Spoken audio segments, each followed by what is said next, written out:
আজকে একটু আগে ইলেকশন কমিশনের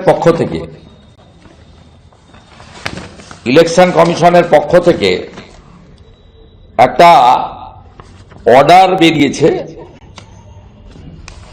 ইলেকশন কমিশন আজকে একটু আগে 10ই ফেব্রুয়ারি আজকে মধ্যাহ্নে disposal of enumeration forms in conformity with the solemn order of Honorable High Court regarding এখানে অ্যাডিশনাল চিফ ইলেকটোরাল অফিসার সই করেছেন সব ইআরওদের উদ্দেশ্যে।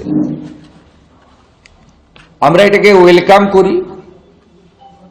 যেমন ৮৩০০ ভারত সরকারের দেওয়া মাইক্রো অবজারভার যারা এই রাজ্যের বিভিন্ন কেন্দ্রীয় সরকারের অফিস বা কেন্দ্রীয় সরকার নিয়ন্ত্রিত অফিসে কাজ করেন, তারা আর সঙ্গে এই লিস্ট স্ক্রুটিনি হচ্ছে কতটা অ্যাকসেপ্ট করবে, কারণ গ্রুপ বি ছাড়া ইলেকশন কমিশন অ্যাকসেপ্ট করবে না, কারণ সেই মতোই বলা আছে সুপ্রিম কোর্টের অর্ডারে।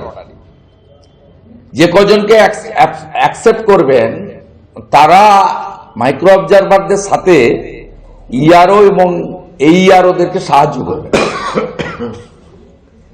কিন্তু এই আরো ইয়ারোরা যদি আইপ্যাকের কথা শুনে চলেন, রাজনৈতিক আনুগত্যের বশবর্তী হয়ে যারা ওই 13টা প্রপার ডকুমেন্ট দিতে পারছেন না, বিডিওদের ডিএমদের চাপে, নন্দিনী চক্রবর্তী মুখ্য সচিবের চাপে আমি আবার আসবো, এলে দেখে নেব, বা মমতা ব্যানার্জিকে খুশি করার জন্য যদি চেষ্টা করেন তাহলে কিন্তু ভুল করবেন এবং তারাও কোর্ট কন্টেম্পটের আওতায় আসবেন। আমাদের পূর্ণ নজরদারি আছে, থাকবে। ইলেকশন কমিশন খুব ক্ল্যারিফাই করেছেন যে 19শে জানুয়ারির যে অর্ডার, তাতে ইলেকশন কমিশন যে নিয়মের ভিত্তিতে শুনানিতে আসা লোকজনের কাগজপত্র নিয়েছে এবং তার নাম অ্যাকসেপ্ট করবে বা রিজেক্ট করবে, এক্ষেত্রে কিন্তু সুপ্রিম কোর্ট ইলেকশন কমিশনের যে গাইডলাইন তাকেই কার্যত সিলমোহর লাগিয়েছিল। এবং যেহেতু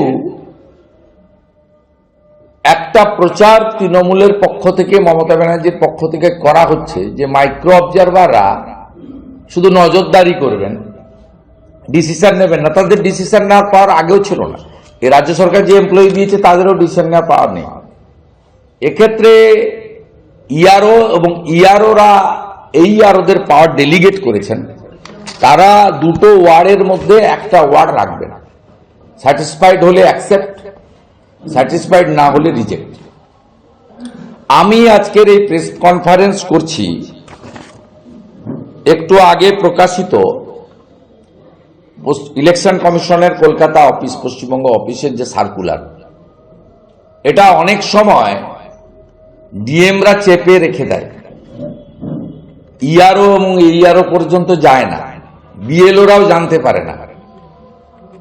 এসব অনেক রকম ফ্রড, ফেরেববাজি, 420 এসব করে এখানে রাজ্যে নির্বাচনকে নিয়ন্ত্রণ করা, ভোটার লিস্টকে দূষিত করা, ভোট প্রক্রিয়াকে হত্যা করা, এবং এখানে গণতন্ত্র নয় তন্ত্র বেশি চলে। মুখ্যমন্ত্রী জানেন যে তিনি সমর্থন হারিয়েছেন। এবিপি আনন্দ, এগিয়ে থাকে, এগিয়ে রাখে।